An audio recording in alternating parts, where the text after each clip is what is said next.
یہ ہوئین حسین کیست کہ عالم ہمیں دیوانی اوست، فارسی کا مصرع ہے نا، یہ حسین کون ہے کہ یہ پورا عالم اس کا دیوانہ ہوا ہے۔ امام حسین نے دروازوں کو سب کے لیے کھولا ہوا، سب کے لیے۔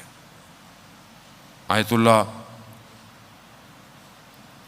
مہدی شمس الدین جو آیت اللہ عظمیٰ بہجت کے خاص استاد شاگردوں میں سے ہیں، 40 والیوم کی ان کی بک کی سیریز ہے، 5 بکس ہیں جو روزگاران کے نام سے ہیں، اس کے اندر وہ بیان کرتے ہیں۔ اب آپ دیکھیں کہ امام حسین کتنے کریم ہیں۔ کہتے ہیں کہ دوسرے مذہب کا کرسچن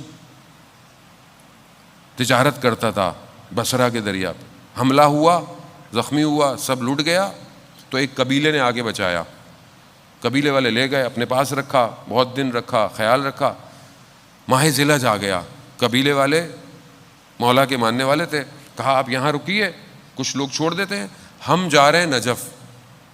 کہا میں بھی چلوں گا، کہا مشکل ہوگی، کہا نہیں میں چلوں گا۔ نجف گیا، 18 ذیلحج وہاں منائی، تھوڑے دن گزرے، قبیلے کے سردار نے بولا کہ کچھ لوگ واپس جائیں گے، آپ چلے جائیں، ہم یہاں سے کربلا جا رہے ہیں۔ کہا نہیں میں بھی جاؤں گا، کہا تکلیف ہوگی، سامان اٹھانا پڑے گا، کہا مسئلہ نہیں ہے۔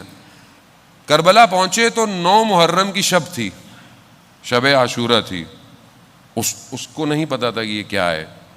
اس نے کہا یہ کیا ہے، گلیوں گلیوں میں لوگ گریا کر رہے ہیں، رو رہے ہیں، کیا ہے؟ انہوں نے اس کو ایک طرف بٹھا دیا اور وہ چلے گئے۔ یہ تھکا ہوا تھا، اس کی آنکھ لگ گئی، سو گیا۔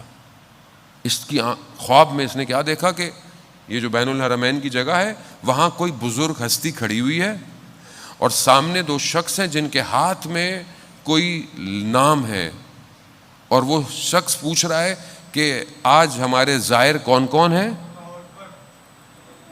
تو انہوں نے یہ لسٹ دی کہ یہ ہیں، تو کہا وہاں وہ جو شخصیت تھی اس کو نہیں پتا کون ہے، کہا اس میں ایک نام کم ہے۔ وہ کہتے تھوڑی دیر پر آئے، پھر انہوں نے دیکھا، کہا یہی ہے۔ 2-3 دفعہ جب ہوا تو اس میں جو شخص جن کے پاس وہ فائل تھی، نام تھے، انہوں نے میری طرف اشارہ کیا، کہا مولا آپ کی مراد اس شخص سے تو نہیں ہے، یہ تو دوسرے مذہب کا ہے۔ تو امام نے فرمایا اس سے کیا فرق پڑتا ہے، یہ ہمارا ظاہر تو ہے۔ کہا ایک دم میری آنکھ کھلی، مجھے پسینے آئے، اور پھر ماجرا امام حسین۔ آج کی شب اور کل کی شب تک کچھ چیزیں ضروری ہیں ذہن میں۔ ایک، گریہ کرنا، حالت گریہ میں رہنا، ایک دوسرے